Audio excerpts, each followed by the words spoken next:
We doing?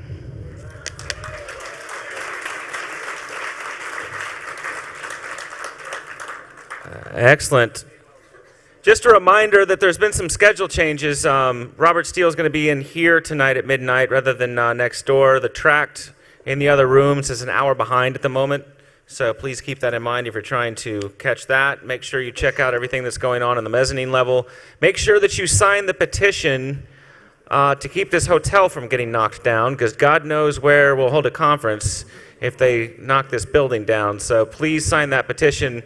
There's one out here where they're selling the 2,600 t-shirts, and there's one down at registration. So the more people that we get to save this historical institution, the better. If you've missed any discussions, you can pick them up on DVD right out here. They have them within minutes. They've got this magical pirate machine that just stamps them out. It's super awesome. So you can pick those up and take those home. This gentleman has spoken at every Hope Conference since it began in 1994. He's a private investigator, and his discussions are always riveting. He's done a lot of interesting things, including hunting down Nazi war criminals in the United States and Canada, because we know the Nazis love Canada because of the weed's awesome there. It really is. So on that note, Steve Rombaum with Privacy is Dead, Get Over It.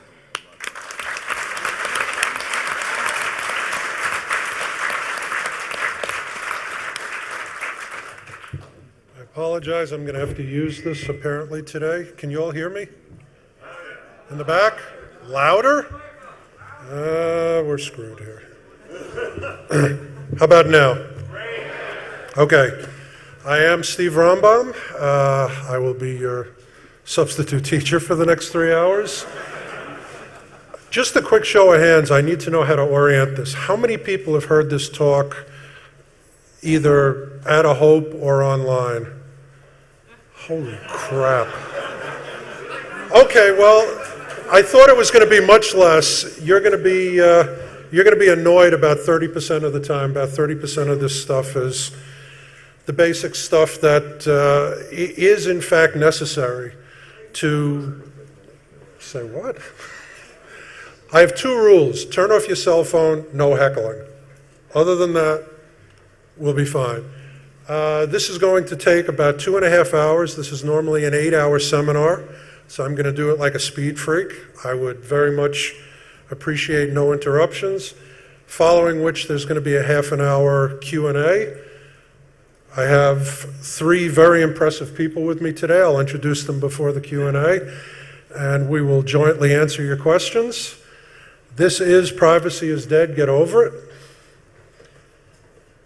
With any starting point, it is possible to build a complete dossier on someone. Doesn't matter what it is, a social security number, a MAC address, an email address, a license plate. From that information, it's possible to discover everything about someone. Sometimes you can only link one piece of information to another. Sometimes you can grab things wholesale. Now, in the past, can I help you? Try to keep the aisles clear. Okay. Before we continue, I'd like to emphasize one thing. Everything that we're going to be discussing today is open source or semi-open source. By semi-open source, I mean available to investigators, available to security professionals, probably available to half or more of the people in this room. We're not going to discuss FinCEN, we're not going to discuss NCIC, we're not going to discuss any governmental databases or anything that is by definition exclusive or closed. We are going to discuss what is available easily and quickly on everyone in this room. Primarily, we're going to be discussing the information that you yourself contribute. The vast majority of the information that's available out there today is information that you gave up, either knowingly or unknowingly. You surrendered that information. your name, your address, your phone number, your date of birth, your social security number, your photo, which once upon a time was the holy grail of investigation. When I started out as an investigator, I would be paid $500 or $1,000 to get somebody's photo so he could be ID'd. Today, all you need is to Google somebody. Information like sexual orientation, politics, finances, activities, business relationships, friends, family, all of that is open source these days. When I started out almost 25 years ago, this was confidential information that you had to hire an investigator for. This is how it used to work. And a lot of what we're going to be discussing today is going to be how much things have changed. Not just how much things have changed since I first started speaking at Hope, but how much they've changed in the past few years. As an investigator, for example, somebody would give me a telephone number. From that telephone number, I would get the name and address. Everybody here knows how to pull a CNA. From there, I'd get date of birth and social security number. From there, addresses, family, place of employment, businesses, real property, marriages, divorces, everything that's public records, criminal records, civil records, other semi-public records or public records, driver's licenses, motor vehicles, and so on and so on. All of that starting out with one piece of information. Maybe not a telephone number, but an email address, a name and a date of birth. That's how it used to be. You would take an end of a string, you'd start pulling, and by the time you were done, you would have a complete dossier on someone. And by the way, I mean, there's much, much more. I ran out of space on the page. Today, not necessary. Today, you start with a telephone number, you plug in a telephone number, and you immediately get a comprehensive report or a combo report or whatever it's called on the system that you're using. I plug in your phone number, and I immediately have your name, address, social security number, date of birth, driver's license, motor vehicles, family, residence history, employment history, and so on and so on. It's no longer necessary to do it piecemeal. Everything is cross-referenced. Everything is available in one glob.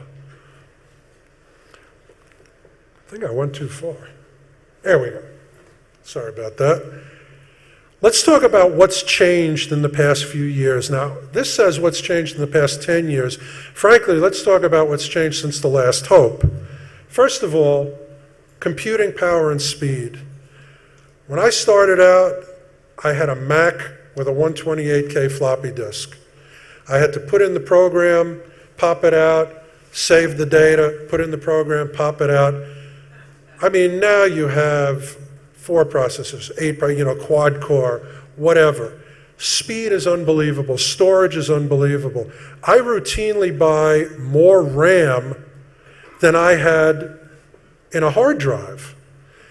I'm glad to see that people in the front few rows are approximately my age. Sometimes I talk about this to trainees, people in their early 20s who are becoming detectives, becoming federal agents. And a lot of this is like talking about the Stone Age. Storage power, processing power, exponential increases. Department of Homeland Security, who I understand dropped by yesterday, they save 75 years now of entry and exit in the US. They will never throw anything away ever again. Everything is now digital from the get-go. Everything is now digital from the point of inception. Your medical record, keyed in at the nurse's desk. Your travel, it's not a paper handwritten ticket anymore. Your credit card records, immediately. I can do a charge over the phone, log on to my Visa account, and see the charge within 30 seconds. Everything is immediately digital, and it goes into the databases just as quickly. No keying time, more important, because this is all about money, as you're going to see, no keying costs. Your information is digital from point 0, and it's in the databases immediately. Let's talk about old stuff. OCR sucks in everything. Google Books, newspapers. Documents from 20, 30, 40, 50, 60, 100 years ago are fed into high-speed sheet reading scanners. An entire book can be done in an hour, and pretty accurately. Cell phones. We're going to talk a lot about cell phones today. Cell phones are one of the three big game changers we're going to talk about. Everybody here carries a cell phone. Everybody here, without me checking, carries a smartphone. Very few people don't.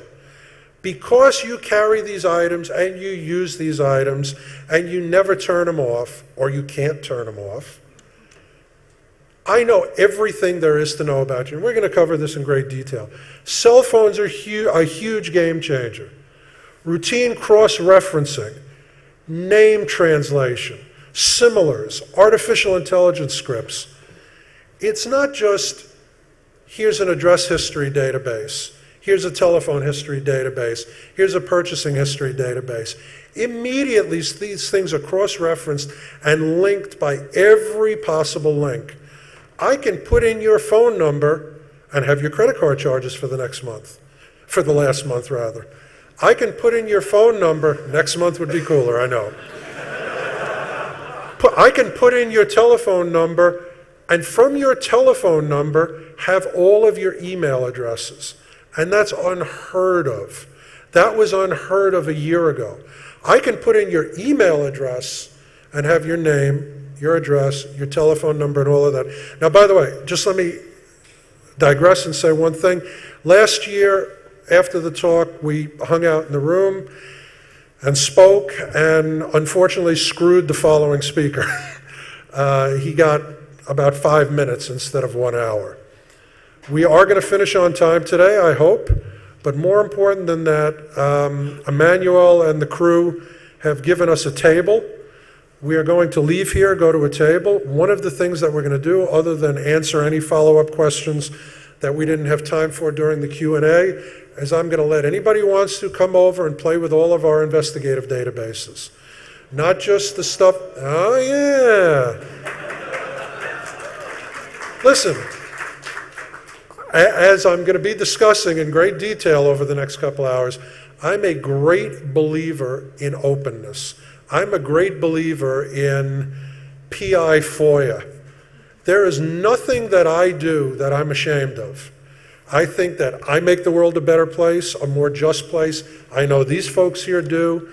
It's not like you see on TV, peeping in keyholes and all of that. And I want you guys to know and understand what we do. As far as cross-referencing and mashups and all of that, let me give you one ridiculous example. I call this CompStat for drunks. There's something in DC called Stumble Safely. A guy took the entire past couple of years of crime reports, and he took the list of all the bars in the downtown area of DC, and he just put them together. Took him about one evening of programming, and he put up a thing called Stumble Safely. You can check a bar and see how many muggings in the area, how many robberies, how many assaults, how many shootings. You can determine, is that a safe place to get drunk? Now, for me, this is a hilarious thing. You can check it out, stumblesafely.com. This sort of thing, 10 years ago, 5 years ago, 3 years ago, would have required a skilled programmer, would have required massive outlays for data. A trained monkey can do this now. And I know, because some of them work for me. No, just kidding. What else has changed? GPS and the ability to track you. Listen, your cell phone is glued to your ass 24/7. Because your cell phone is with you, I know where you are. And we're going to go into that in great detail. GPS, Skyhook, people going around, Google Skyhook going around and mapping every Wi-Fi node in North America, every single node. Creation of new searching and new indexing, including translation, including voice to text, including video to text, which I'm going to show you, which I find spooky. And last but by no means not least, one of the other game changers we're going to talk about, intelligent cameras with onboard analytics, onboard facial recognition, attached to massive high-speed databases. Now, I know that earlier today there were, or over the past 24 hours, there have been talks here saying, yeah, you can hide from facial recognition databases, and you can opt out, and you can do this, and no, you can't. No, you can't. You can't, period. I'm going to show you. I have great respect for the speaker that was talking earlier today about facial recognition and how you can dodge the governmental databases and the DL databases. You can't. You absolutely can't. I'm an investigator. I've been doing this for 25 years. I do a lot of work with law enforcement. These guys are former law enforcement and special agents and state cops, and they're PIs forever. You can ask us all about it. You can't.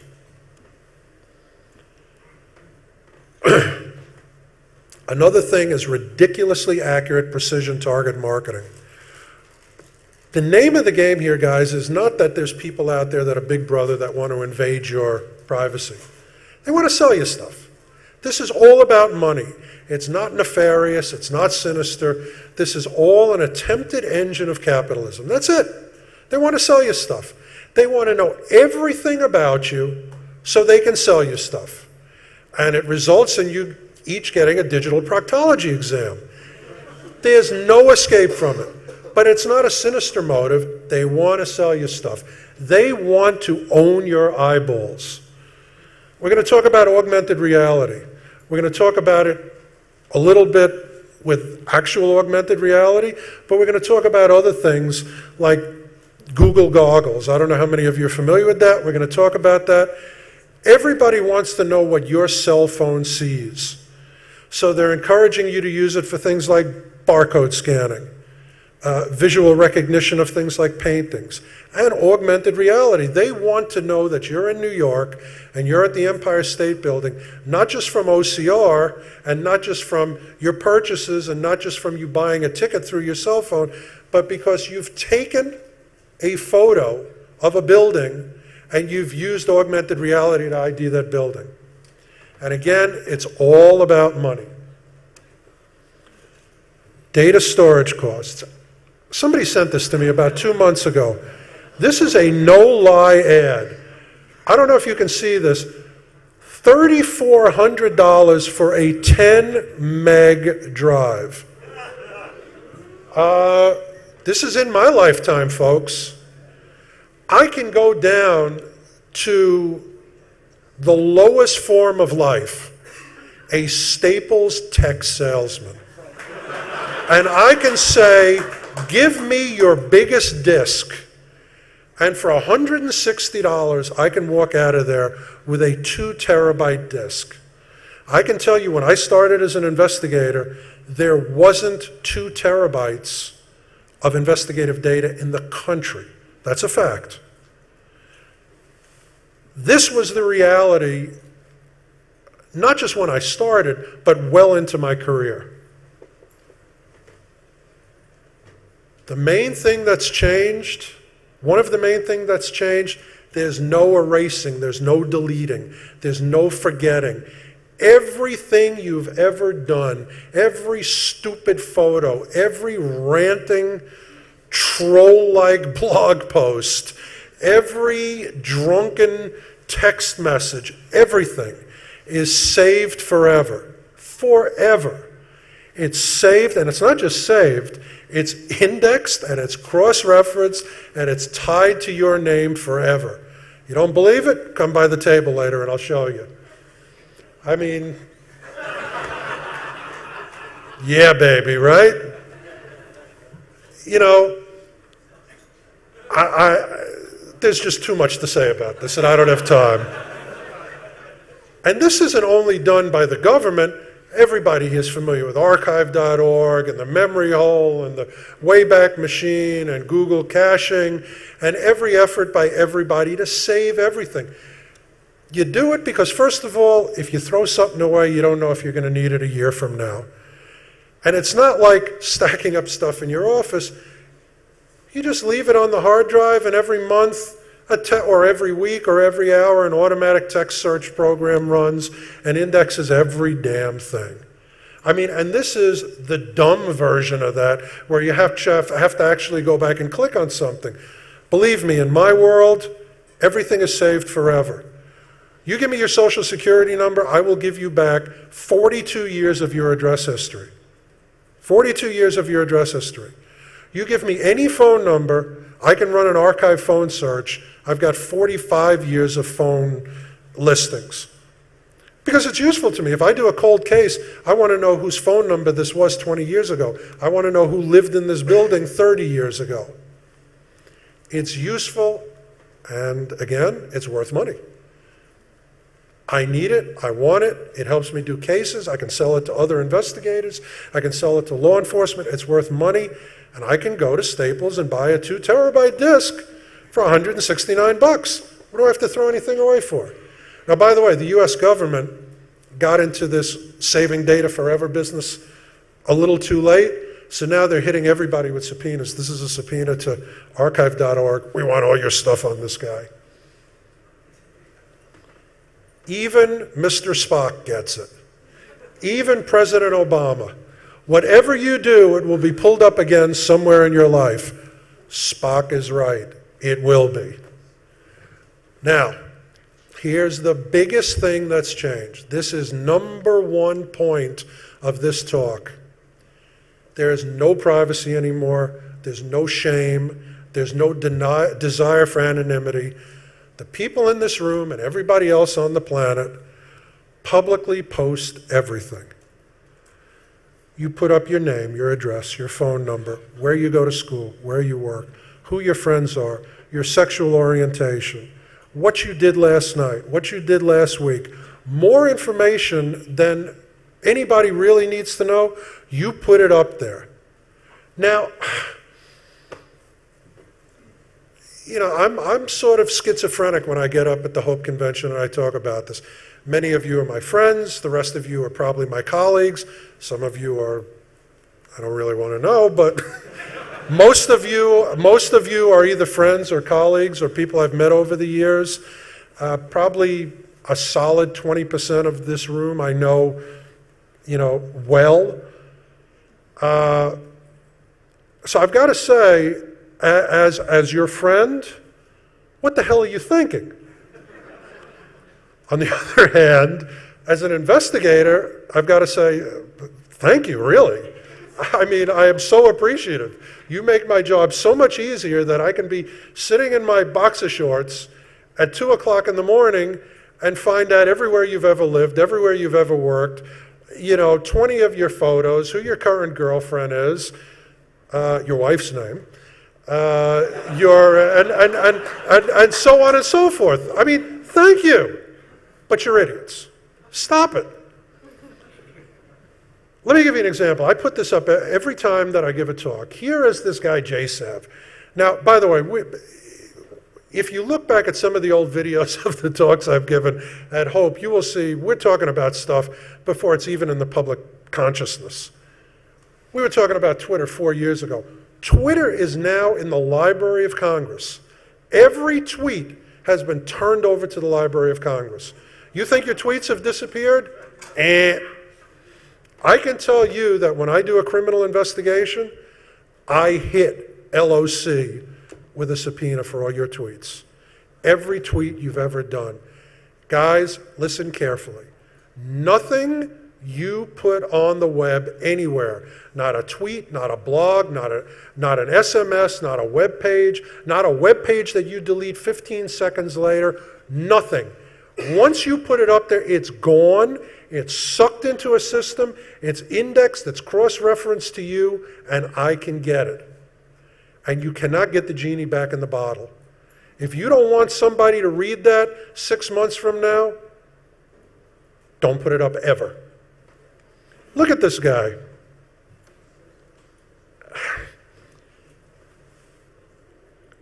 Eating pizza, going to work, watching TV, cleaning his room. I mean, his hour-by-hour activities. Now, I can tell you, my own mother doesn't want that much detail about my life. The only people that want that much detail about my life are in the New York field office of the FBI. But I mean, this is typical now. Everything you do, going out for pizza, watching a movie. Just finished watching the movie. It was okay. At Bob's Bar and Grill, bumped into Fred. Listen, if I'm investigating you and I want to know what you were doing on a given day, thank you very much.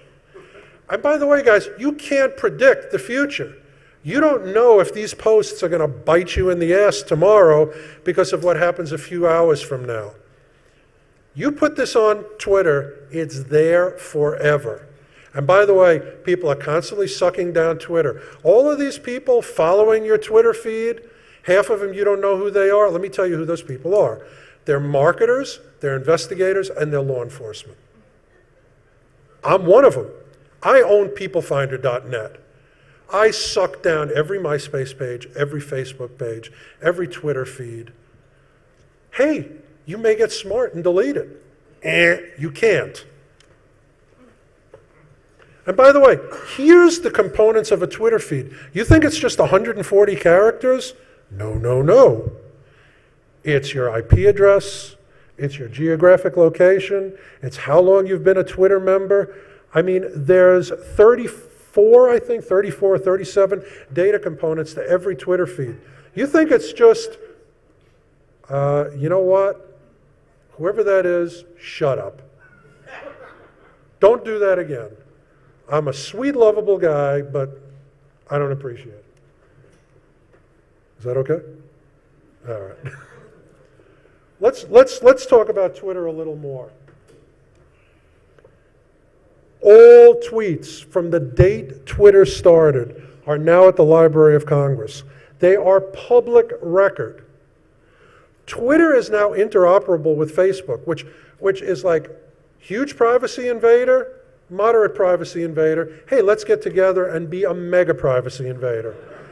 Every freaking tweet, if you're stupid enough and press the wrong button, is on your Facebook page. I mean, this isn't news to anybody in this room, but think about it. Micro-targeting of Twitter. Now, here's something called, I think it's called 140 Proof. Yeah. There's an outfit called 140 Proof. You contact them. You tell them, I want to sell products to senior citizen Chinese grandmothers in Ames, Iowa. They will look through their Twitter database and say, we have 500 people we think that you should market to. They can micro-target to Twitter because they do what I do, what law enforcement does, what everybody else does. They gobble up your Twitter feed. Now, here's sort of a crooked version of that. It's called followers for sale. It's probably somebody in this room, I wouldn't be surprised. For $24.97, you get a batch of followers that fit your criteria. You just pay them by PayPal. It goes probably into PayPal somewhere in Minsk, I don't know. I couldn't tell you, but hey, Twitter is not private. Let me give you a ridiculous example of how the concept of what gets put on the web has changed. There's a guy by the name of Hassan Elahi. I put this up in 2008. It bears repeating. Hassan Elahi was being harassed like mad by the FBI. They really thought he was some kind of terrorist, a terrorist supporter, sympathizer, or something. And he was really afraid they were going to swoop him up and send him off to Guantanamo because he couldn't prove what he was doing. Well, he put up a website called Tracking Transients. Every hour, he takes his cell phone, he takes a picture where he is, he puts a caption on it, and he uploads it to his website.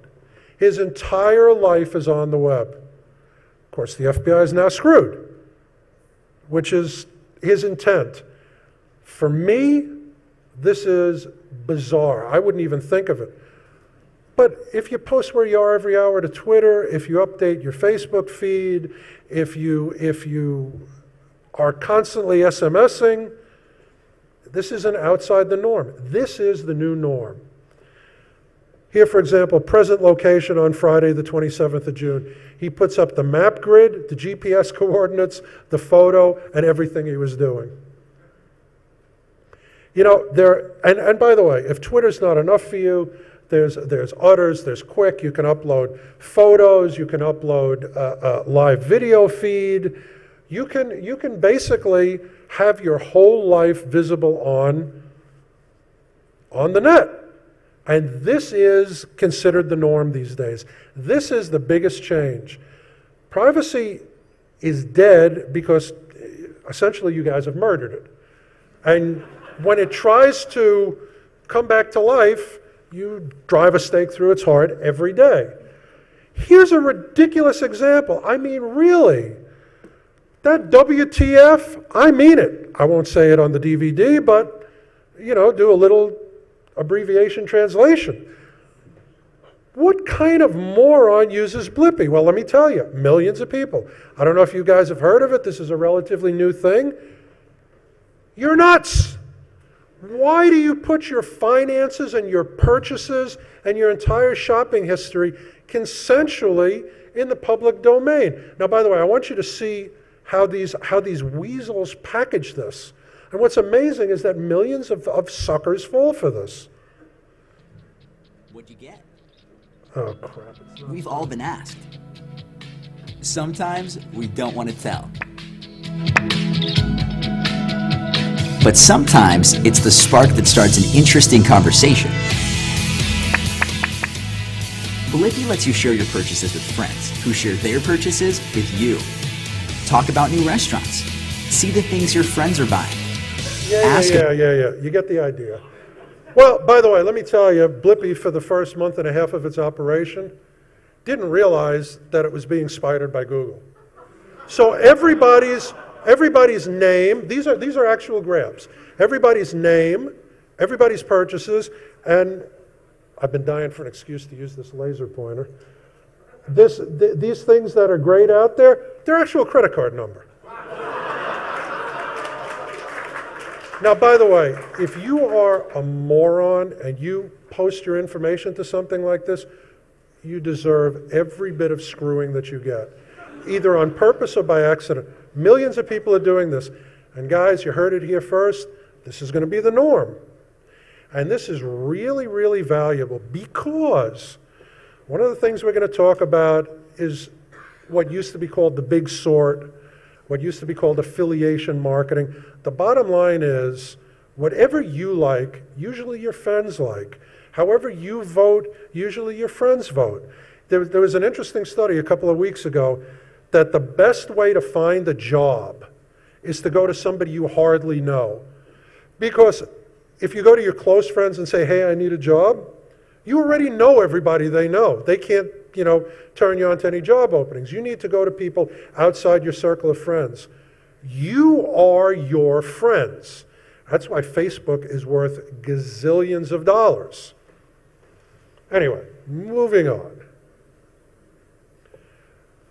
Another one, Swipely.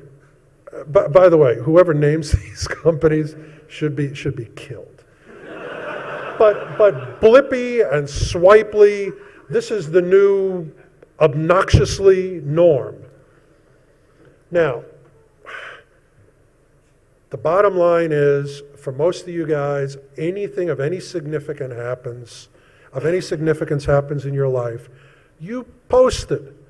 Some of you guys have got to be my age and you remember Philosophy 101, horrible core course when you went to college, and one of the things is discuss. If a tree falls in the forest and nobody hears it, did it really fall?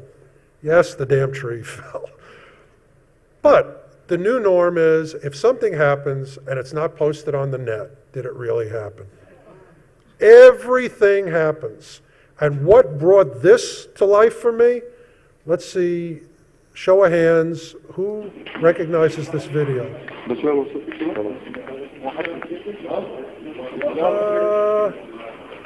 About 45% of this room. This is Saddam Hussein being hung.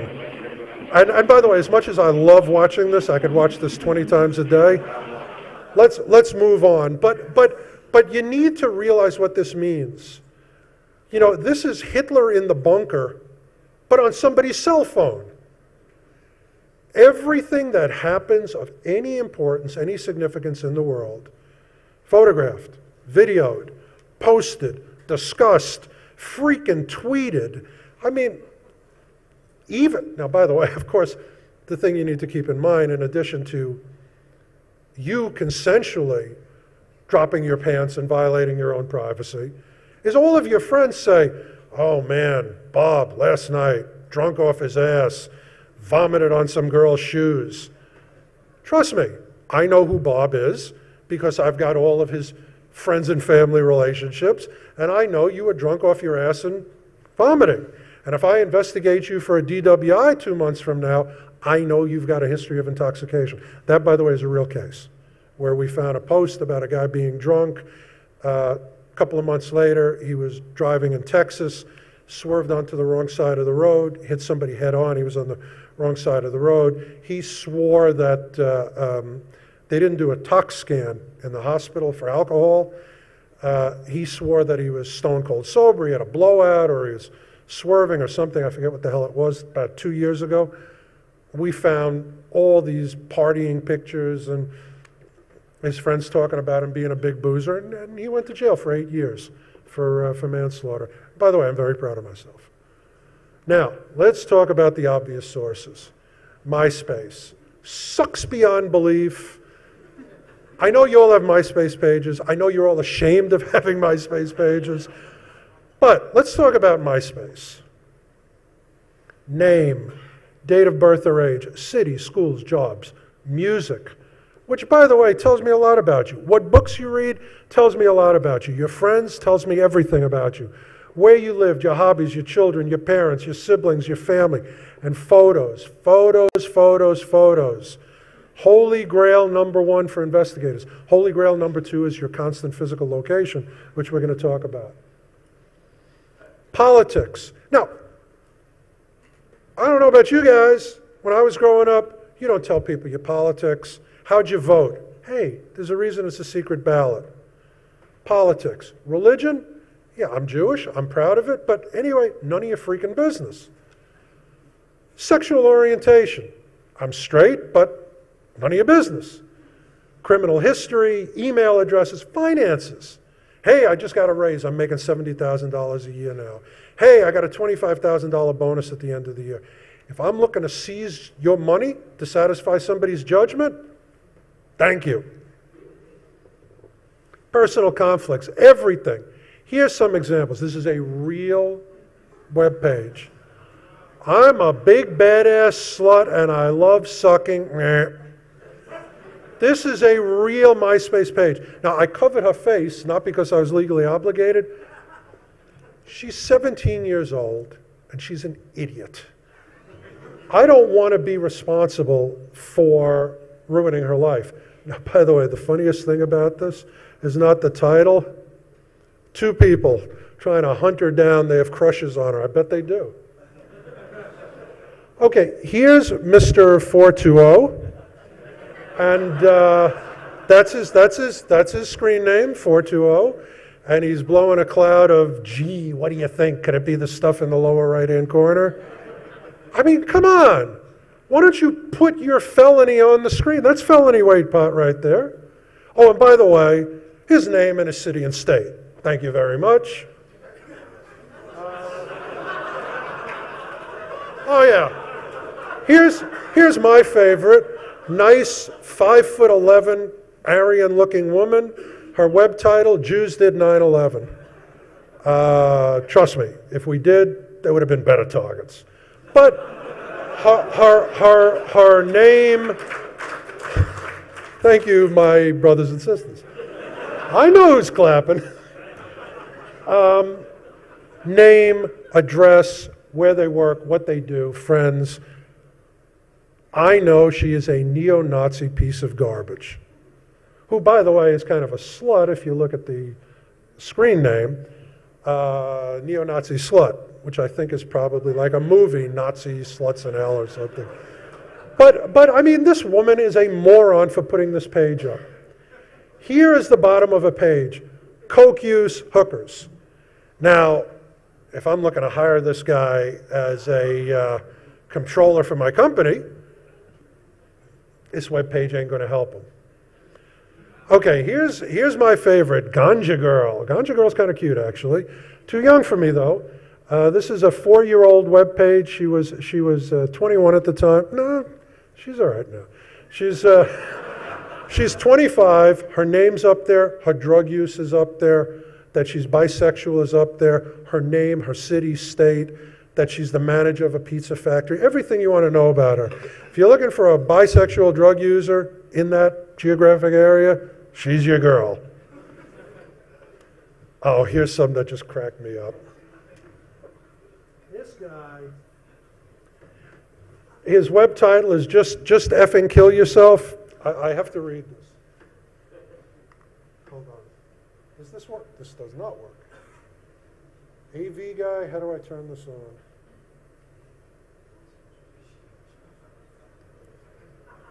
Working?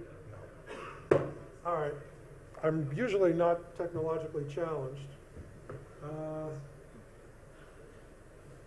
He says, I'm 19 years old. I smell of gunpowder. My name is so-and-so. I'm not going to read it into the disc. His career plans, just effing kill yourself. He wants to be a police officer. Okay, here's a guy, I know this one by heart. His name's there, his full date of birth is there, everything's there.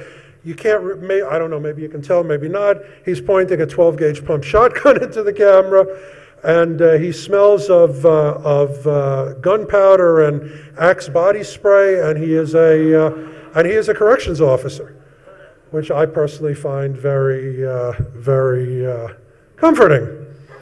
Here's a woman who talks about her drug use, talks about where she lives, talks about all of that, 420 and all of that. And what's her job? She is the safety manager at a crane factory.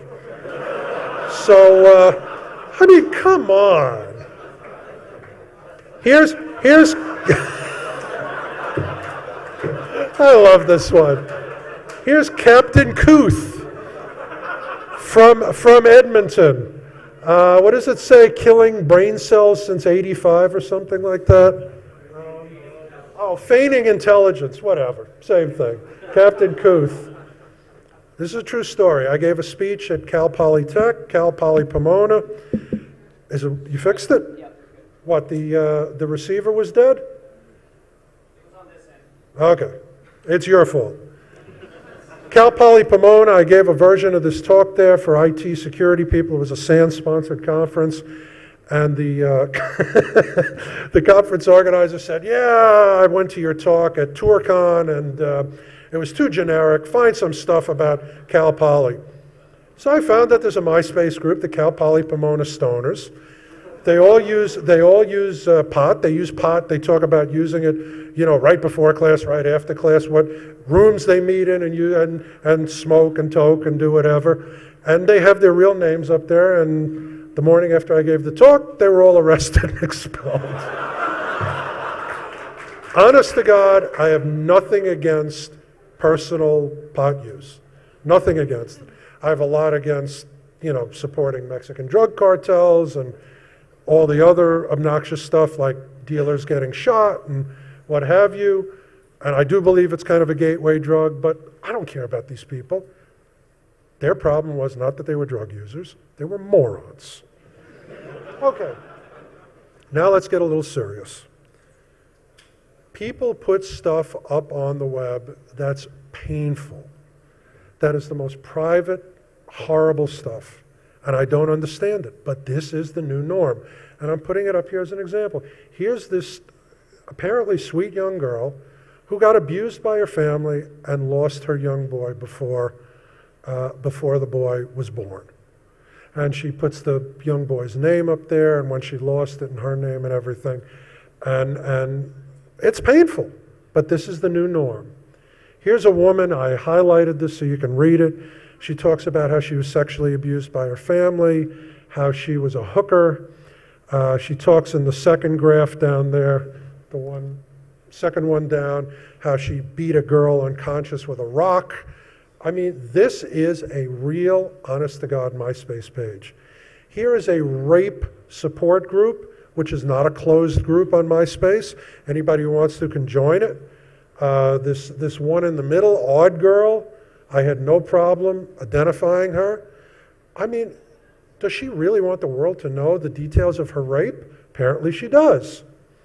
Now, by the way, for those of you in this audience that are law enforcement or investigative professionals, if you don't use this stuff for your cases, it's going to bite you in the ass.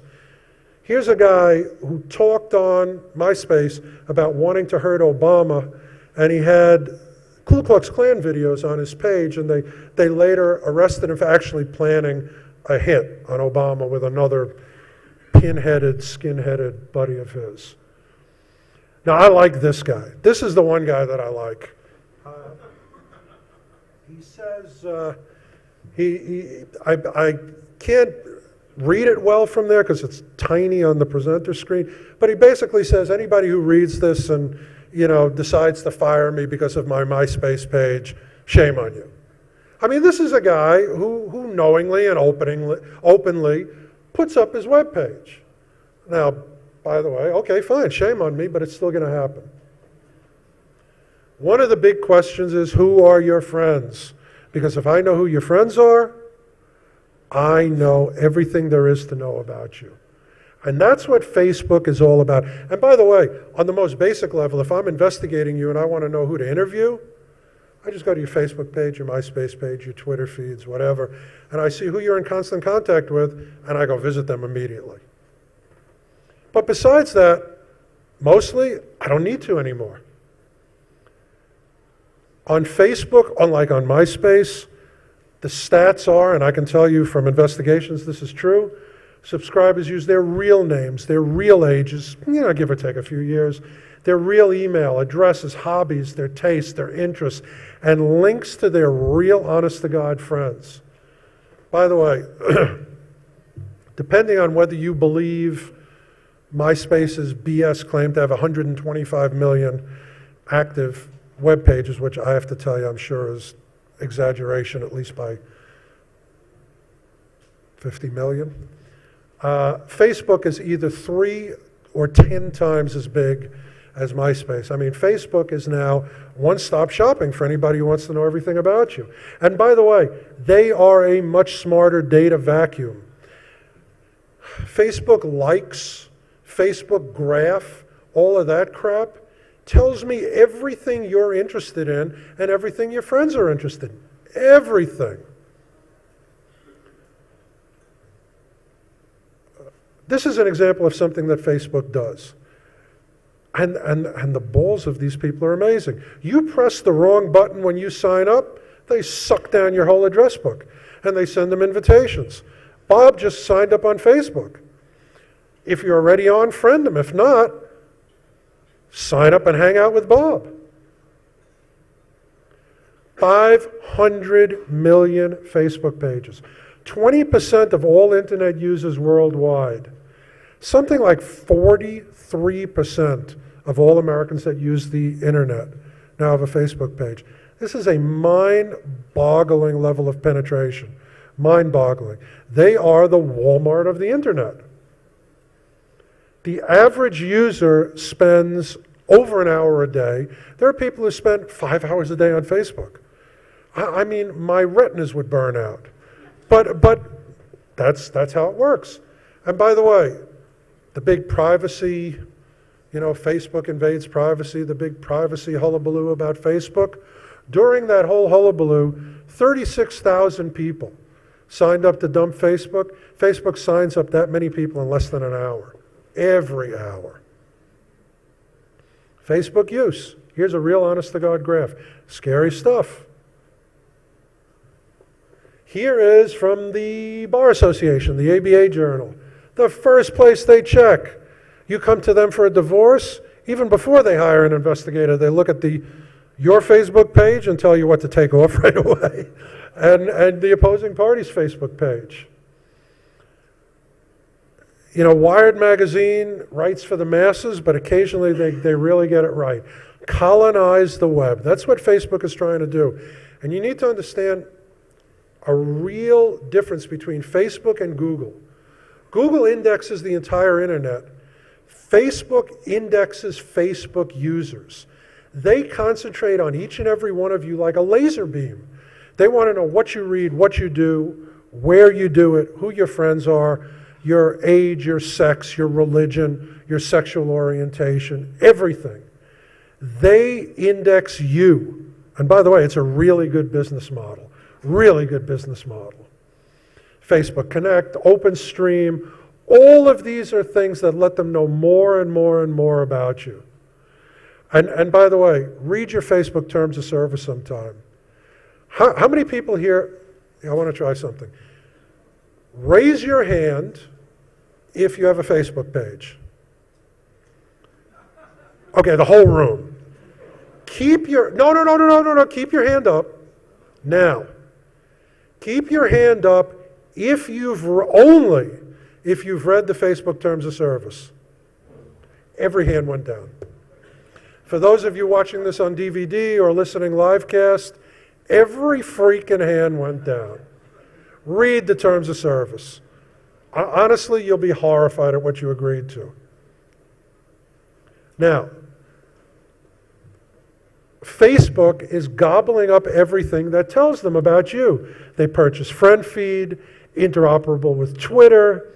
They're purchasing a travel site because as soon as they know where you travel and what you do, they want to start pointing you to their travel site.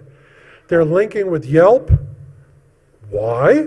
Because when you check a restaurant on Yelp, they want to know about it. They want to know, this guy likes Chinese food. Microsoft. How many of you know what Cassandra is? Okay, I got to say, I'm really impressed. Like 10 people raised their hands. That's 10 more than have ever raised their hand. Cassandra is a program that sucks every drop of your data, every drop of value out of your data on Facebook. They wanted to data mine you, and they wanted to data mine you as well as they could, so they wrote their own privacy invasion program. And it's so good that even the US government is looking at using it. Open Graph, APIs, social plugins, so-called, likes. If you click on a web page for gay lifestyle that links back to your Facebook page, instantly Facebook knows that about you forever. You're not going to be not gay next week, despite what some preachers in Alabama may claim. You know, Open Graph. Research Open Graph. Open Graph links your Facebook account and your Facebook activity to things outside of Facebook.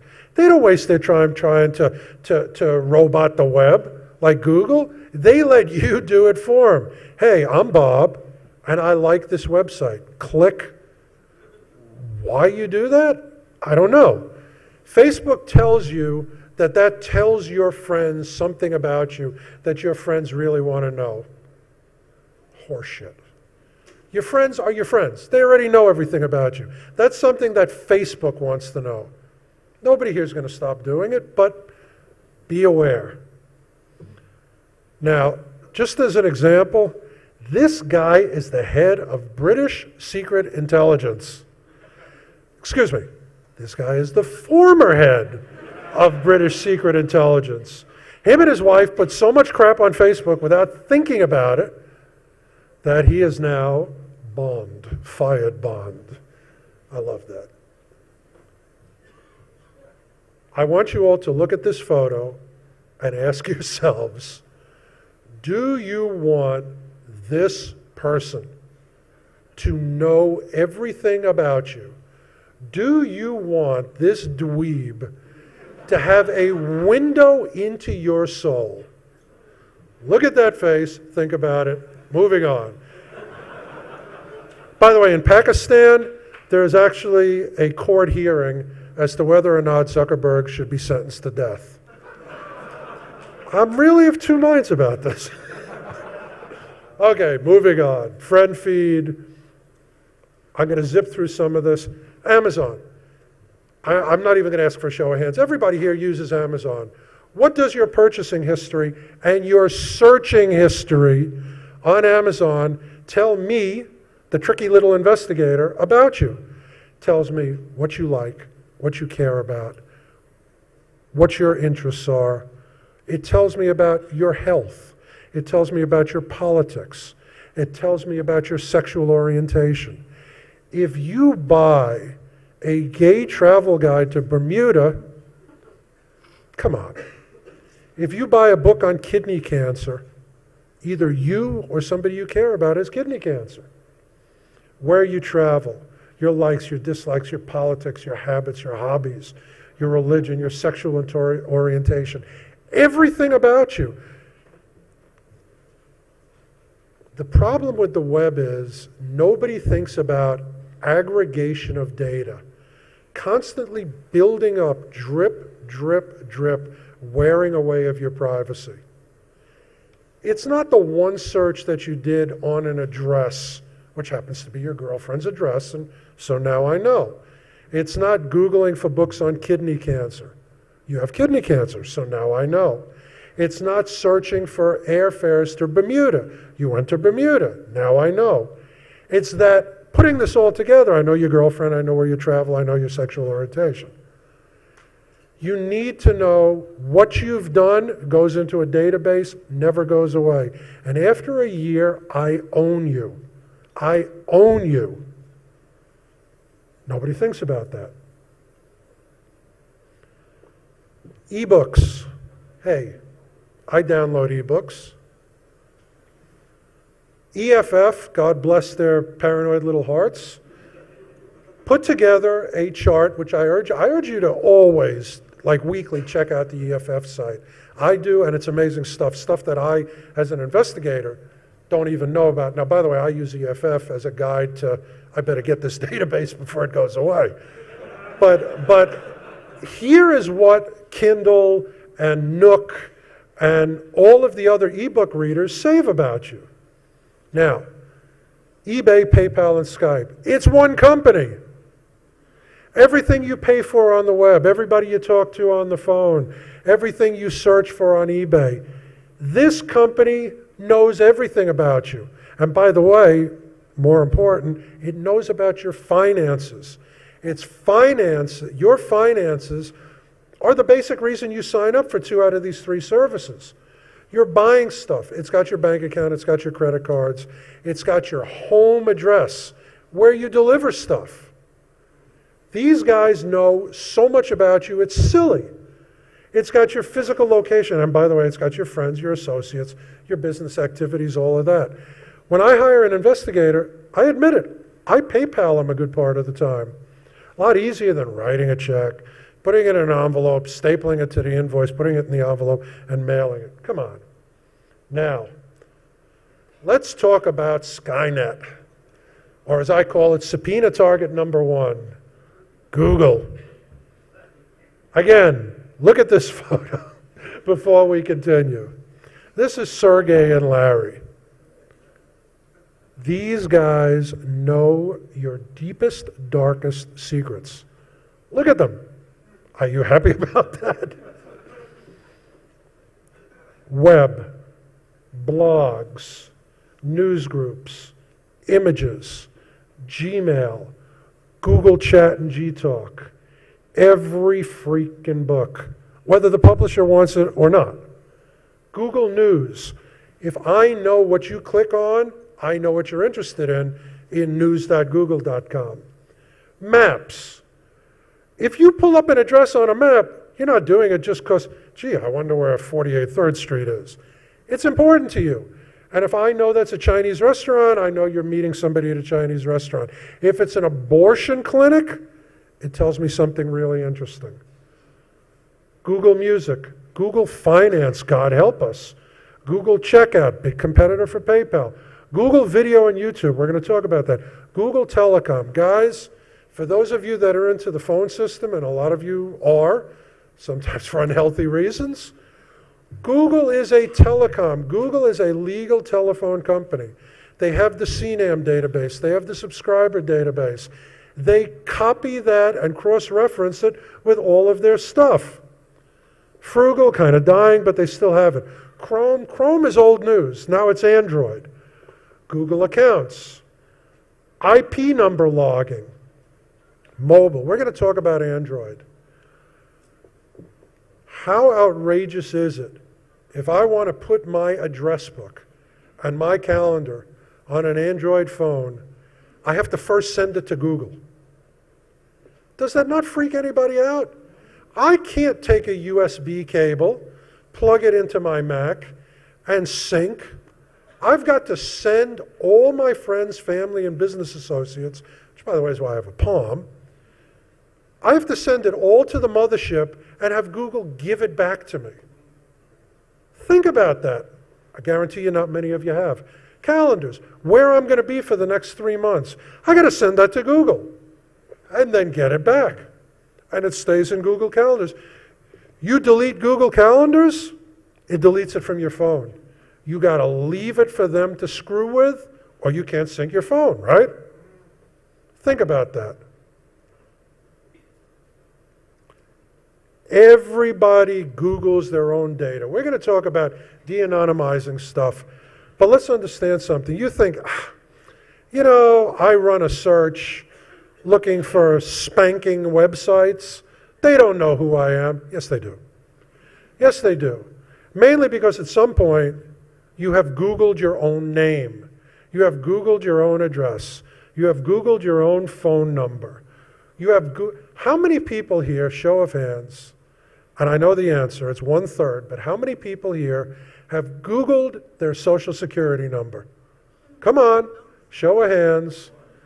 You big fat liars, there's only about 20 hands up. A lot of you have.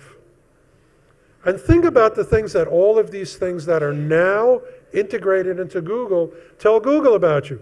Double click, AdMob. Double click an AdMob, that's enough. But FeedBurner, RSS feed tells me everything you're interested in. What your politics are, what your religion is, what your tech bent is. Are you a Mac guy? Are you a Linux guy? Are you, I can't even think of anything else worth. Now, docs, spreadsheets, calendar. How many of you in this room are cloud computers? How many of you use cloud computing? Come on. Half the room. That information is gone. I'm going to scroll through some of this. Google profile. As if they don't know everything about you anyway, they invite you to put all your information in one nice place. Google Health. You're not creeped out that Sergey Brin knows when your last prostate exam was? Come on. Google Voice. Let me ask you something. How many of you have Google Voice? 85% of the room. It gives Google your home, your cell phone, your work, and everybody who you talk to. Just think about that. Really doesn't need elaboration. Let's talk about Android. We're going to talk about this a lot more with Mac because Apple is much, much smarter about this. But let me tell you, everything that you use a phone for is another drip, drip, drip of your privacy disappearing. Use Google Maps? Come on. It gives away your location and it tells people you're interested in that location. If it's a guns and ammo store, they know something about you. If it's an abortion clinic, they know something about you. If it's a divorce lawyer, they know something about you. You scan a barcode, they know what products you're interested in. You look up a movie, they know what type of movies you like watching. Okay. Mobile phones are, again, a huge game changer. And as you're going to see, Google and Apple, who are in the forefront of this, they understand something. That cell phone is in your pocket. It monitors everything you do, everywhere you go, everybody you talk to, every interest you have. The more functional, the more useful that phone is, if you use it to scan text, if you use it to click on a barcode, if you use it to pull up a map, if you use Google 411, every single one of those things goes into the big book of knowledge that I know about Bob or I know about Sally. And it never, ever, ever, ever, ever goes away. Google Goggles. This is the most brilliant thing. First of all, this is a terrifically useful program. I can take a picture of a work of art, and it can tell me everything that I want to know about that work of art. It will recognize it, and it'll say, this is, Mona Lisa, and here's the whole history and whatever. Google will know that I'm sitting in Italy, for the next week. Barcode scanning. I click on a barcode in a supermarket, it not only knows what I'm interested in, it sends a location-aware pulse, and it knows physically where I am down to the exact aisle. Down to the exact aisle. And again, these are not my icons. These are Google's icons. These are all the things that they want to know about you and index about you. And because this is such a great program, you're going to use it. Use Gmail because Gmail is simple, quick, cheap. It doesn't report your IP address to the world. It gives you a gazillion gigabytes to store stuff, and it tells you, don't throw away your email, archive it. Why the hell do you think that is? Because they love you? Because they want to give you 5 gig on their servers because Sergey discovered he's your third cousin? He wants all your email there to be indexed, to be searched, to be cross-referenced, so they have a picture of you. So they own your eyeballs. And so they understand your eyeballs. If there's 100 emails back and forth between you and somebody they've identified as your mom about kidney cancer, they know either you or your mom has kidney cancer, and probably the algorithm knows which one of you it is. Gmail is great. And by the way, they may not report your IP address, but they absolutely buffer your IP address. Google Goggles is unbelievable. It's an example of where it's going. What the heck is this? Google Shopping. Okay, Google provides a free 411 service. They provide voice to text. Why do they provide voice to text?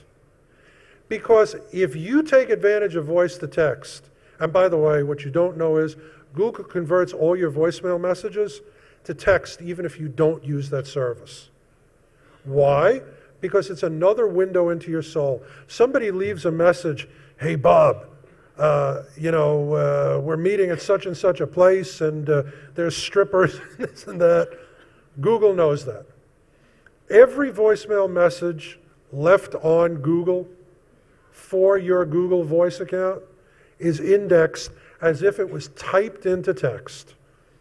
Oh, how many of you can read that thing with the red arrow? Well, for those of you that can't, Google Mobile Terms of Service. You give them the right to constantly record and constantly buffer and constantly archive and then resell your location. And since it's GPS and Skyhook on a lot of phones, they know where you are within 10 feet all the time. The heck is this? Right. Location-aware Google Maps. What you don't realize is Google Maps are now location-aware. Not just latitude. You can use maps that sync, not just on your phone, which you probably already know about, but even on your laptop. These are location-aware devices. Now let's talk about latitude. I don't know, how many of you use latitude? A decent amount. How many of you know that do use latitude know that it constantly buffers your location and saves it forever? You can delete it so it doesn't show up. Google still saves it.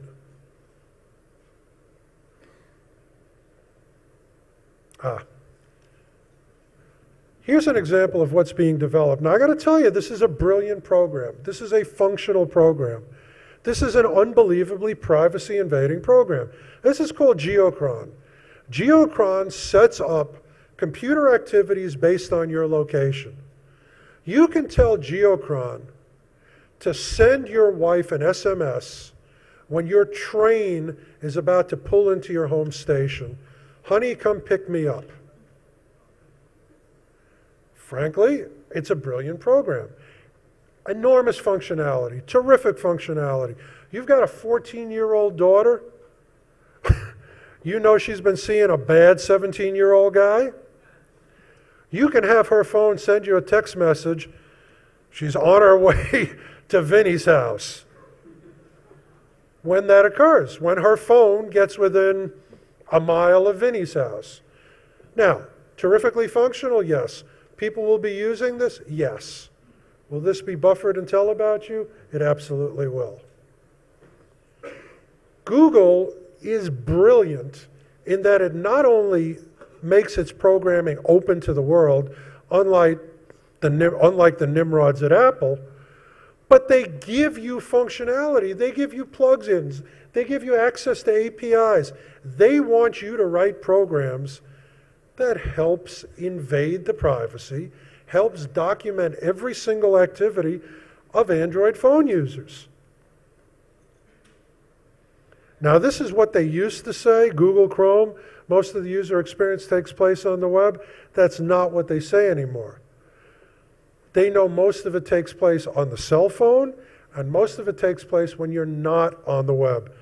Google TV. How many of you know that Google is now working with Logitech and Sony and Dish Network to put together a device? Google will know. You know, it's like the Santa Claus song. They know when you're sleeping. They know when you're awake. They know when you're watching porno. They know when you're in front of the TV and what you're watching. What you watch on TV tells a lot about you. How much time you spend in front of the TV tells a lot about you. When you're home tells a lot about you. Google Music. Google hates that Apple has that huge iTunes penetration. They're starting Google Music, and I guarantee you they're going to find a way to link it to every damn other Google product, including Android phones. I mean, you have iTunes on an Apple phone, you're going to have Google Music on an Android phone, and they are going to give Apple a run for their money, which, again, spanking Steve Jobs, you know, kind of hard to feel bad about that. Google Power and Metering. Yes, folks, Google is going to be providing electricity to more and more people. They've started a public utility. They're going to sell power. They're going to know how much power you use and what you do. And it's mandatory that if you buy electricity from Google, you must use what's called intelligent metering, which means a lot of your devices are going to be hooked up to Skynet. They will be able to tell by a surge of power consumption on the refrigerator, you've opened the refrigerator door, you've closed it again. You've gone back to your TV, you've turned the channel, Google TV. You've gone into the bedroom, you've turned on the light in there. I don't know, this creeps me out beyond belief. It's not a secret. You can go to Google, to Google blogs, and Google will tell you about what they're doing. Google Travel. Google wants to know everywhere you go. They just bought a travel recommendations firm. Google News, we've talked about that. Listen, Bitly, everybody here uses bit.ly, Bitly. Everybody uses it. If I click on a Bitly link and it sends me to spankme.com, by the way, I keep using that as an example. Don't read anything into that. I got to say that, come on. If you use, quiet, whatever you're about to say, don't say it. If you use Bitly, every URL, every shortened URL that you click on tells me something about you. Google hates that. Google goes nuts when somebody knows something about you that they don't know. So they've started GOOGL.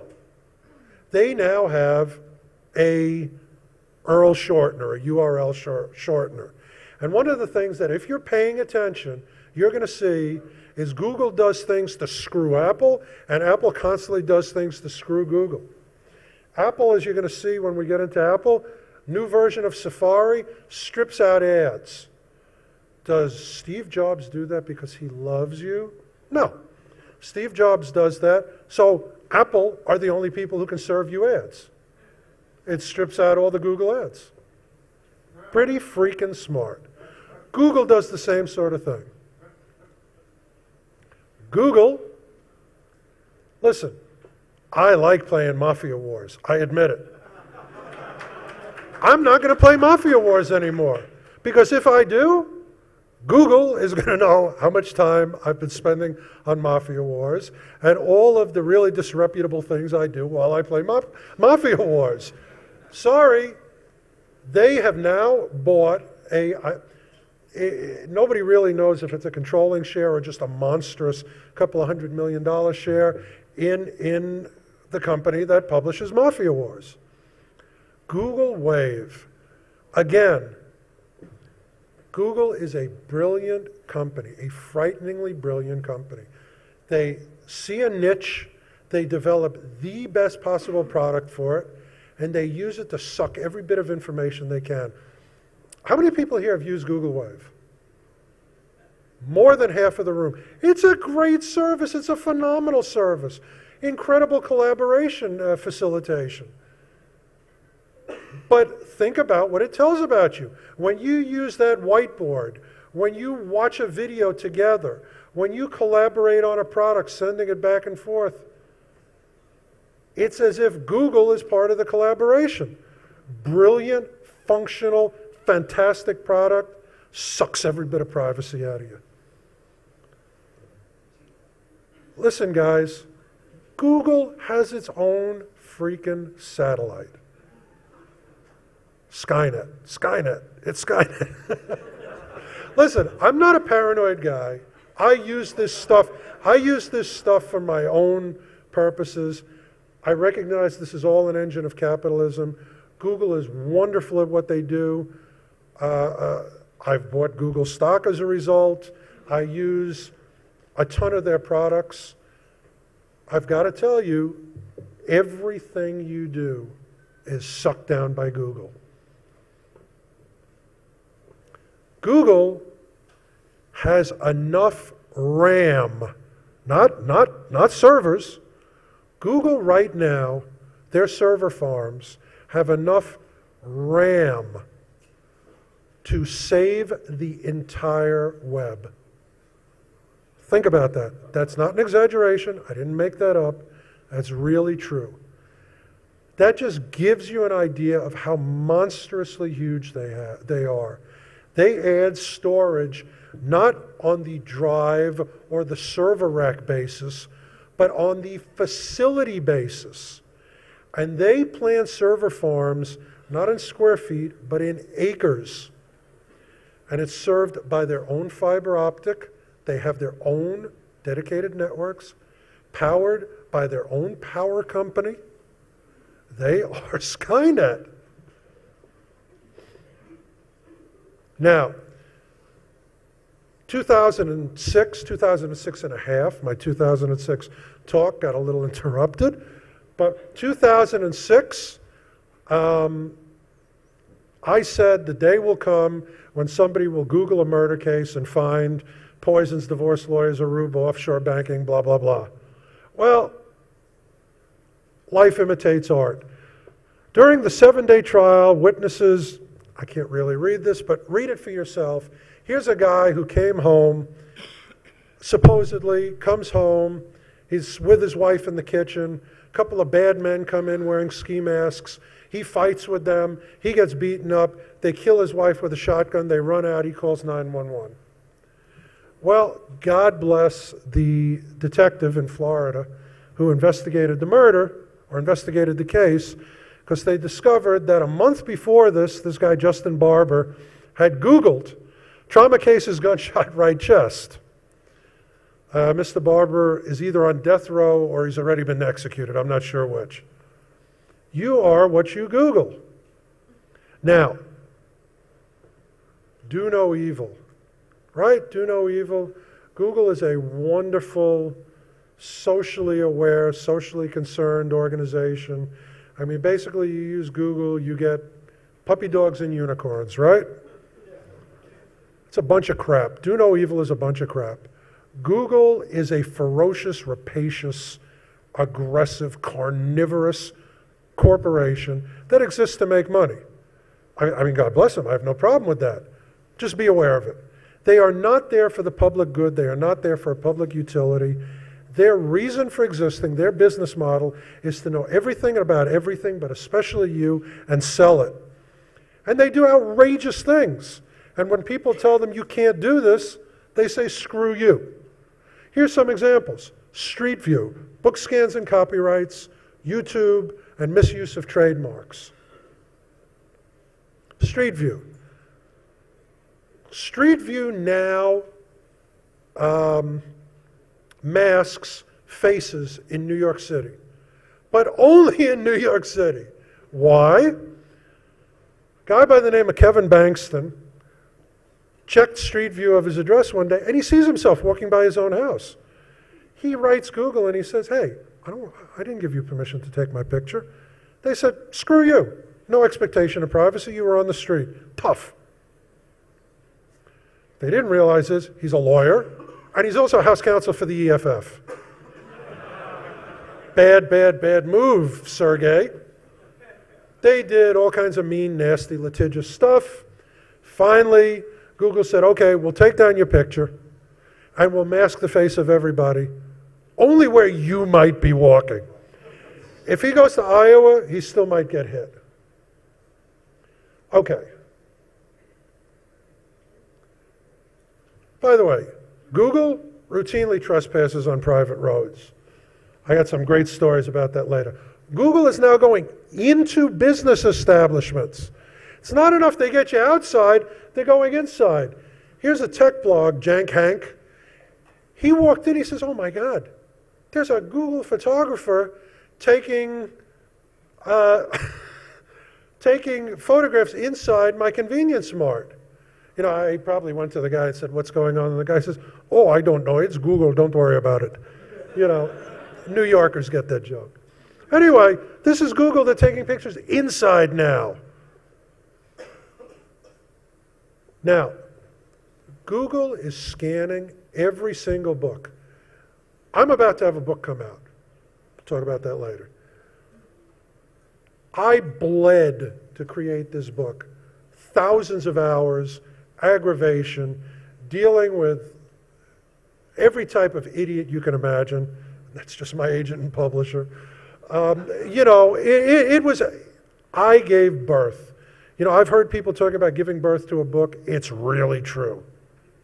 Google says, thank you for bleeding and putting thousands of hours of your life and your soul and your creative process into this. Now we're going to scan the whole freaking thing. And they do that, and they do that in absolute contempt of the copyright process. There's a war going on about that. News. You go to news.google.com, New York Times is there, Wall Street Journal is there, AP is there, your local paper is there. Did they give permission to Google? Nuh-uh.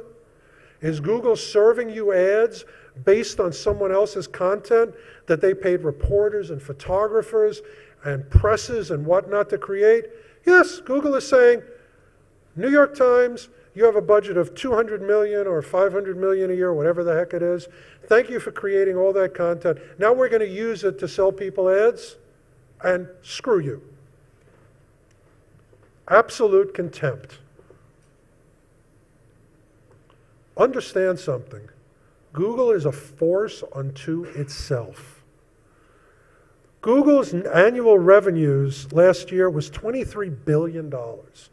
They want lawyers. They can have hot and cold running lawyers. Their net income, their profit last year, $6.5 billion.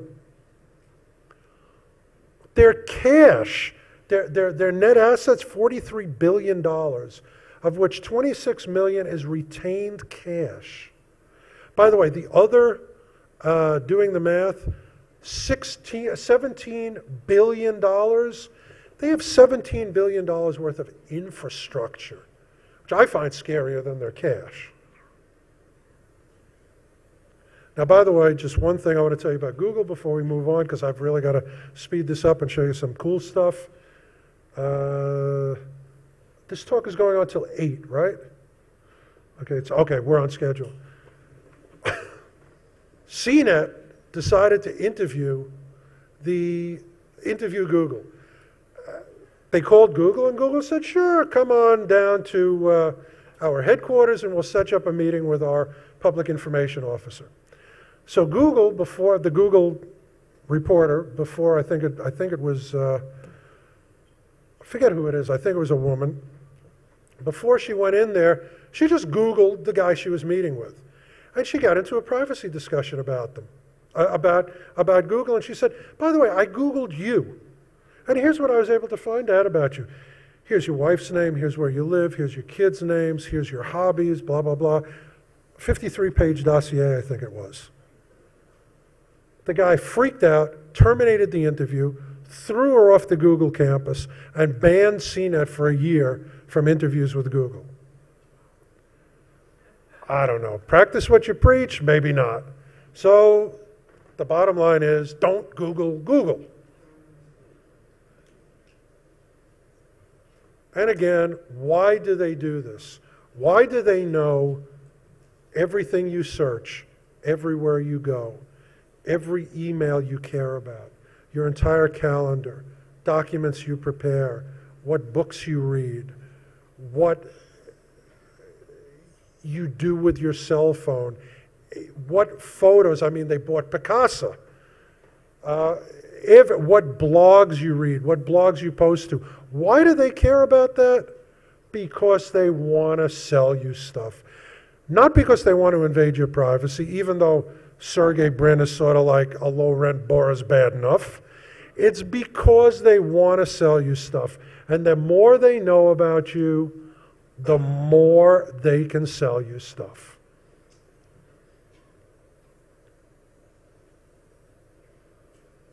Needs to be mentioned, but I can't read it.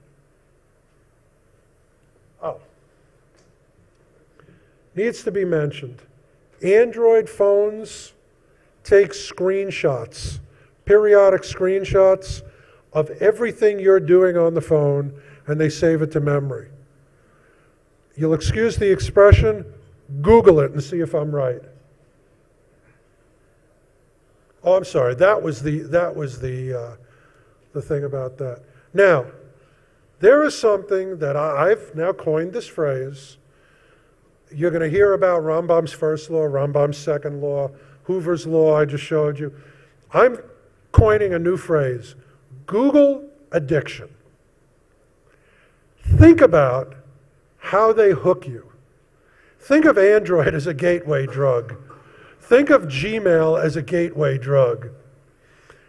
After you've been using these privacy-sucking services, calendar, Gmail, address book, Google Docs, Android phones, for a year, you're hooked.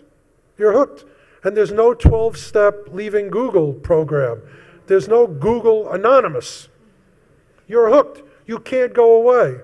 You can't.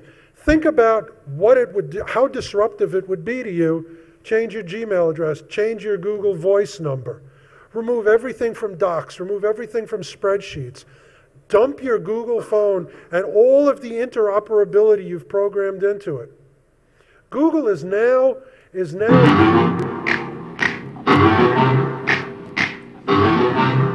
Think about these guys. You know, as a goof, somebody in my office put in an MP3 of the Addams Family with that picture, and I thought it was so appropriate I just left it in there.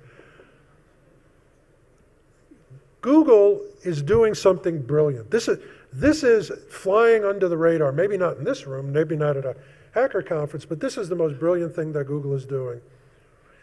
The iPhone is a Hitler phone. Anything that you do with it, you've got to ask Apple's permission. Can I please have a program that does this? Can I please use iTunes to upload a song, a program? Can I please sync my phone? The iPhone is absolutely, even though you've bought it, you own it, it's your data, it's your property, it's your product, it's your email addresses. Apple owns it and owns you. It's their terms of service. Google is doing something brilliant. Google, by far, is following the ethos of the net. And it's saying, we're giving you a free program. And I've spoken to some people who've used this, and this is supposedly, analogous to, I don't know how many of you guys go back way, way, way as long as I do with the Mac, but this is like HyperCard for Google. This is going to be out within the next weeks, or certainly not more than a few months. You are going to be able to program your own programs for Android phones. You want your Android phone to do something, there isn't an app for that, well, make your own. And when you do that, Google will own you even more. Sergey Brin's fangs will be deeper into your neck, sucking out the last bit of your privacy. Understand what the trade-off is. Android phones are phenomenal. They're incredible. They do everything you want a phone to do. But everything you do with them, they tell Google about it. This is going to keep you on an Android phone. It might make me switch to Android. Doing my own freaking programming and having the phone, get up, sing, walk around the room and answer the door for me. It's like the Borg. It really is. You will be assimilated. After a while, you just have to say, fine, take me. But they're doing it brilliantly. They're not doing it like Nazis, like Apple. Vi ogno. You can only do what we want. Android is saying, hey, do whatever you want. Just tell us about it. Am I right? Oh, wait. Hold on. Now, for those of you who are saying, oh my God, I had no idea what Google is aggregating, what Google is grabbing, I have to tell you there is a way to leave it all. Listen carefully, silence in the room, because this is very, very important. This is a news report that I found, and this will tell you how to leave Google.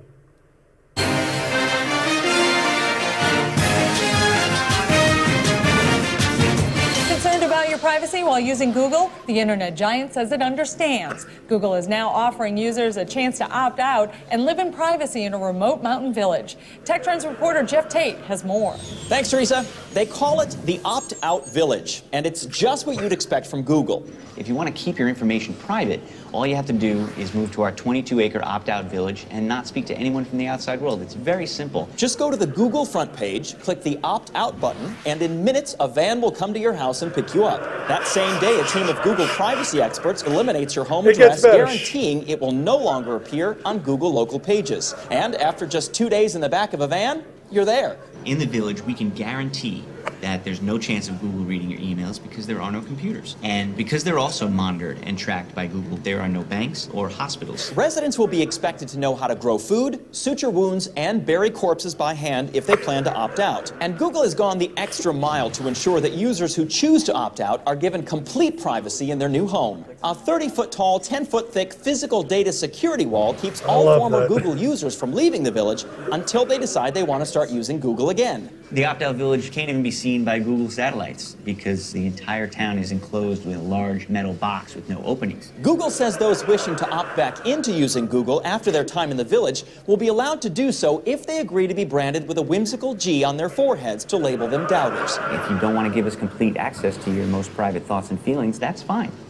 You can just toil in the hinterlands and die young. And Carter says the opt-out village is already getting rave reviews. One of the first village residents sent this letter praising the total privacy inside the village, saying, all alone, no light, hard to breathe. Now that's one man whose data is secure. For the Onion News Network, I'm Jeff Tate. Thanks, Jeff. If you have any questions about the opt-out village, type them in an email to a friend and Google will get back to you within 24 hours. And in just a minute, is your child missing out on teen sex? Now, by the way, that's from The Onion. I love The Onion. I mean, the physical version, the online version. If you want to see that again, it's on YouTube, believe it or not. What I want you to understand is, now, moving on, Google is not the only company that does this. Your eyeballs are worth money, not just to Google, but to everybody else. And now, like a speed freak, I'm going to go through all the other people that are sucking at your privacy. Yahoo, you know, Yahoo is an under-the-radar Google. They have as many email accounts almost as Gmail. They have Yahoo groups. They have My Yahoo. They are huge, huge in Europe and Asia. Web hosting, e-commerce, and God bless them, they're upfront about it. When you register with Yahoo and sign into our service, you are not anonymous to us. And why do they do this? Because they want to sell your data. And they say, I don't know how many people can read that top line, they talk about squeezing every drop of value out of users' data. It's not a secret. Nobody seems to care. Here is, if you go to, Yahoo has an entire marketing arm. They brag they've got 500 million people. They know their likes, their dislikes, their habits, their hobbies, everything they do. And they would be happy to sell you these users' eyeballs. Yahoo doesn't do it because it's Big Brother. They do it because they want to make money off of your eyeballs. Microsoft. You know, I grew up in the era when Microsoft was a villain. I can't believe how quaint it is that I used to think that privacy invasion was that they wouldn't unbundle Internet Explorer. That was the big hullabaloo for a solid year, right? People who are my age, they won't allow Internet Explorer not to be installed on Windows systems. I yearn for those days. Let's talk about de-anonymizing data. This is something very important. You think, you put in a search, you do something on the net, you look at a video, you run a search, you do an email, you're anonymous? No. Let me tell you that everything that you do tells more and more and more about you. Everything helps vector Google, and by extension me, into who you are. Within a day, I'll know if you're a male. I'll know where you're living. I'll know where you're working. If I have your cell phone number, you know, if you've done any of this through a cell phone, I've got your name from CNAM. I know where you go during the day. I know everything about you. But let's say you throw away your cell phone. If we only want to talk about net browsing, I can tell you that your browser, because of plugins, because of activity, because of cookies, because of where you go on a daily basis, is absolutely unique. You open up your browser and look at the attributes of your browser, it is absolutely identical. It is a fingerprint. It is a cyber fingerprint. EFF, again, God bless their little left-wing aging hippie hearts. They have a thing that allows you to actually go and have your browser profiled, and they'll tell you everything you want to know. Here's an example. Congress, in their infinite privacy-invading wisdom, subpoenaed every search engine's search histories. AOL says, I'm going to turn it over, but we're going to take out everybody's name. We'll tell you what they did, but we won't tell you their names or their IP address or identifiers. Well, because it was given to Congress, it was public record, New York Times filed a FOIA request, got these millions of search histories, and they started analyzing them. Here's somebody who searched 60-year-old single man, landscapers in Lyburn, Georgia, if that's not enough, Shadow Lake subdivision, Arnold, and dog that urinates on everything. When the New York Times went to the Shadow Lake subdivision in Lyburn, Georgia, they found somebody named Arnold in their 60s with a dog that urinates on everything, in fact. It's not that hard to de-anonymize a search history. By the way, as an aside, it's not that hard to de-anonymize your social security number. Oh, here's EFF's deal, Panopticlick. Check it out. It will freak you out. I mean, it's anybody here who's an IT security person knows this, knows that every single browser is unique, the plugins are unique, the search history is unique, the version of the browser is unique. It is a fingerprint. My thing's dying. There are scholarly papers written on de-anonymizing data. afraid I'm going to have to do this. Is this working? Tech support guy? Okay. This is remote fingerprinting of physical devices. How the US government is sponsoring scholarly works on how I can go remotely, get into your network printer, and identify just that printer. How I can get into a terminal and identify just that terminal. Remote fingerprinting of physical devices. Google it, read it, be afraid, be very afraid. Again, this is all old hat, but people just don't think about it.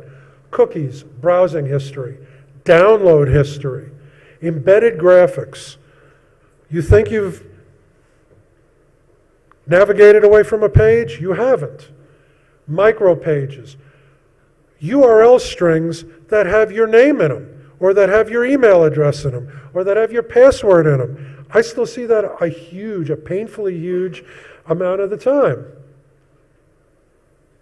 Flash cookies. You cannot delete flash cookies. How many people here know what flash cookies are? God bless your little geeky hearts. When I ask that question in the average audience, maybe one guy raises his hand. For those of you who don't know what flash cookies are, these are persistent cookies, can't be erased by cleansing your browser, by deleting cookies from your browser, and they allow respawning of your entire history. The flash cookie saves your entire browsing history and then spits it back into your regular web cookie after you think you've deleted it. Surprise. Oh, I love this. Abandonment tracker. How many of you out-of-towners have visited our wonderful Times Square electronics stores? And you go in and you look at a camera and you shake your head and you walk out and somebody comes running out into the street after you. Mister, you like this camera? Let me tell you about this camera. This is great camera. What do you want to pay for this camera? Well, there's an internet version of this. You leave a website, abandonment tracker basically follows you out into the street and says, wait a second, why did you leave? Tell us what you didn't like. What can we do for you? These are becoming more and more and more prevalent on the net. They follow you to the next site. They want to see where did you go. You're on Amazon.com, but then you go to eBay? For some reason, Amazon couldn't sell you that product. Whatever. Abandonment tracker. You are tracked even when you think you've navigated away in many cases. And this is abandonment tracker giving their spiel. You know, we checked 50% of the people tell us why they left and so on and so forth. And here's examples with email addresses and the IP address they logged in from and basically how they were successfully, harassed and browbeated online by abandonment tracker. Now, you are semi-anonymous on the net if you take some steps. Semi-anonymous. You're not really anonymous because you're using the same browser. You're doing the same things. Eventually, you can be, ID'd. But a lot of the things that are being used to index you are now sitting on the server, which is why Google as an ISP is a freakish thing to me. For those of you who don't know about Nebuad, who don't know about Form, these are behavior cataloging products that sit right on the server. It's not a question of you going out and doing something on the web. They're watching everything they send back to your router. All right, I got to pick it up. ClickPrint. ClickPrint is a unique fingerprint of who you are. You all know what cloud computing is. You all know what it tells about you. Okay, Monster.com, you post your resume there. You read somebody else's resume. There are tens of millions of resumes there. People put their entire life history and job history up there, not just on Monster.com. There's a lot of clones of that now. their entire education history, their salary history. Whenever I'm investigating someone, I go to monster.com. Zaba search, outdated, but it still has your entire old address history. Zoom info, ridiculous, but it's good. Every BitTorrent service, every blogging service, every financial, questioning service, everything that you do, more and more and more gets gobbled up. Who links to me on same host? And then you have people who don't like you saying things about you. Got to talk about this. These two cracked me up. I call them rage sites. The two most ridiculous ones are Don't Date Him Girl and Who's a Rat? Before I continue, is Mr. Lamo in the room? Oh, sorry. Okay.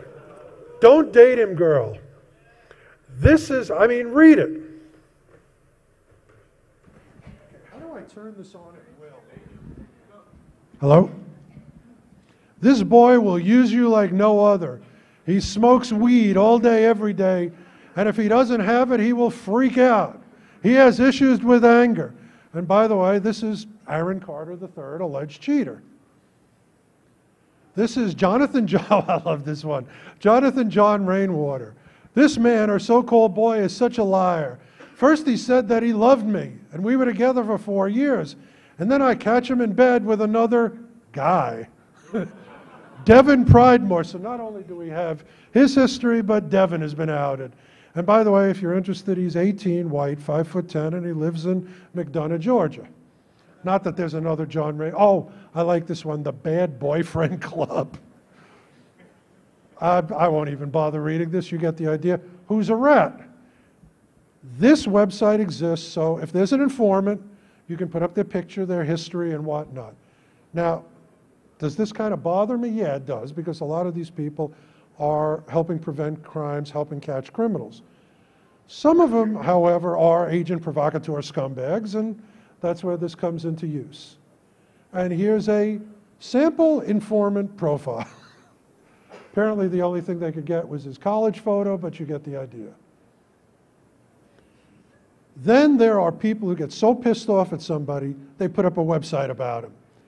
This is truthaboutgrogan.com. This is a PI who lost his license because he did all sorts of bad, nefarious things. I won't waste your time, but go to truthaboutgrogan.com, and they even have a video of him in a porn movie. And then you have the rip-off report. Somebody didn't treat you right. The business ends up in there. I feel like Jerry Springer with this thing. Now, it was 1 in 10 when I gave this talk last time. In the past 2 years, it's increased from 1 in 10 to 1 in 3 people have their own social networking site or blog or web page. And of course, we can always thank newspapers who are happy to humiliate everybody they can get a picture of. And